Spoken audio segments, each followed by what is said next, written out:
Slim Business, why big companies want you to be fat and how to make it your business to be slim. Hello, my name is Mark Cupples and I'm the author of Slim Business. Slim Business takes a business-like approach to losing weight. That means it has to be practical, it has to be easy, and it has to get the best results for the most people. So let's get to it. What are the 5 big tips to lose weight?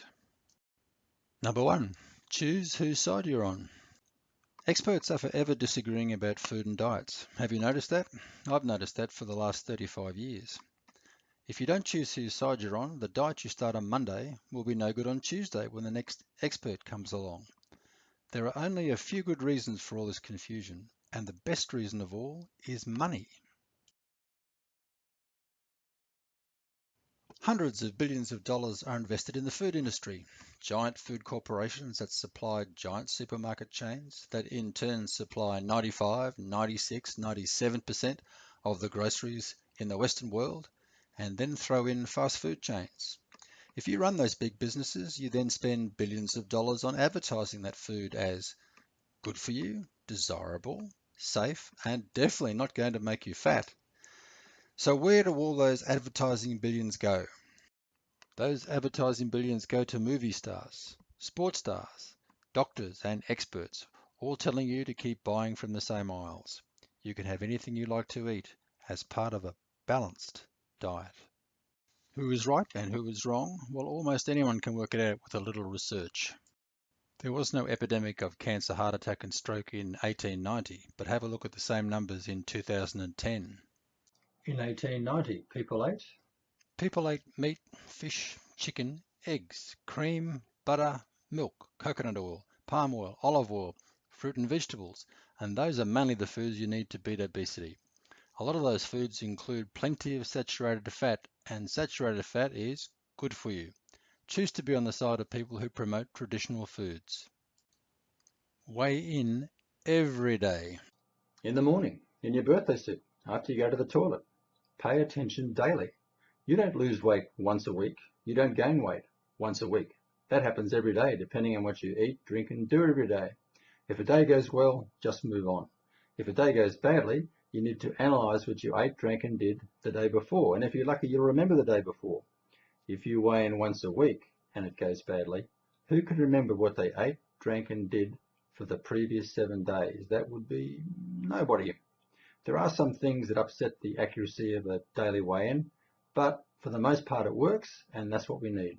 Also known as how the human body processes food. Your body uses protein for vital maintenance purposes, and excess consumption is transferred to body fat. Now try living on protein only, for example meat, and you lose weight because you stop eating before you get to the excess stage. I keep saying you because I mean you in front of me, you personally. If you're an I don't believe it till I see it type of person, try 5 days of pure protein, and don't forget your fiber supplements. Let's call this test your latest research, because the only results that count are your weight loss results.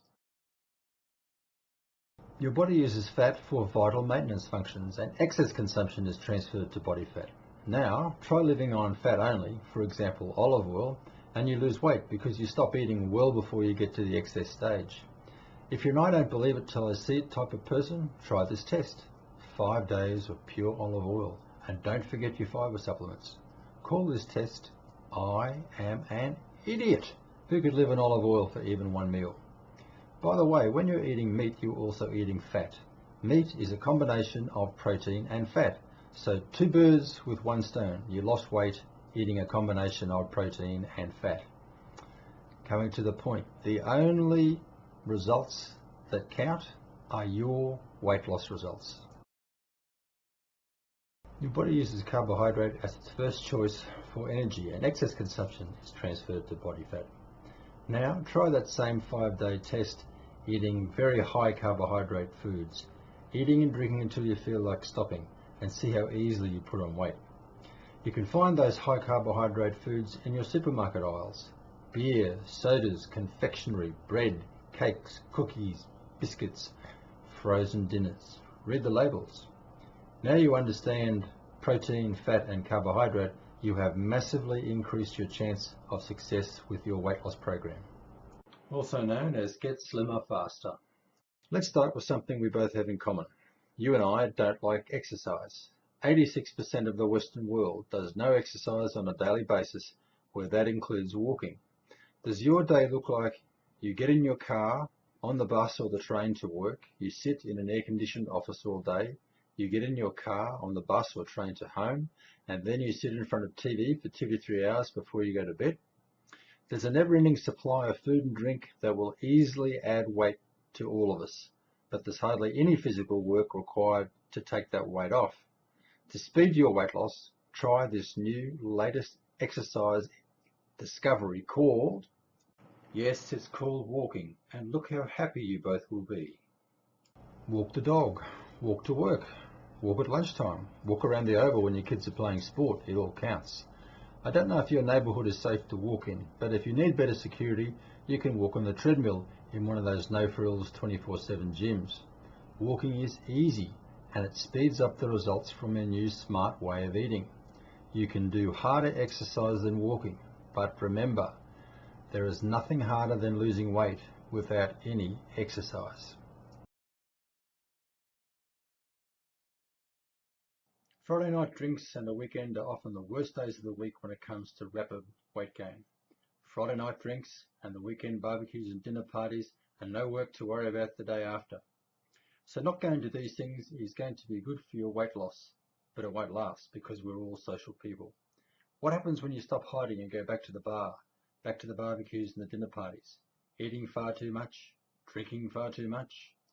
What happens is a minute on the lips and eternity on the hips. This is when you need a black belt in the art of go and no. Let's use the bar as an example. Go to the bar with your friends on Friday night and drink only soda waters or sugar-free drinks. If you don't give in to yourself or your friends, you're a black belt in the art of go and no. Think, how powerful is this black belt for you to be able to turn down any weight loss disaster when you need to?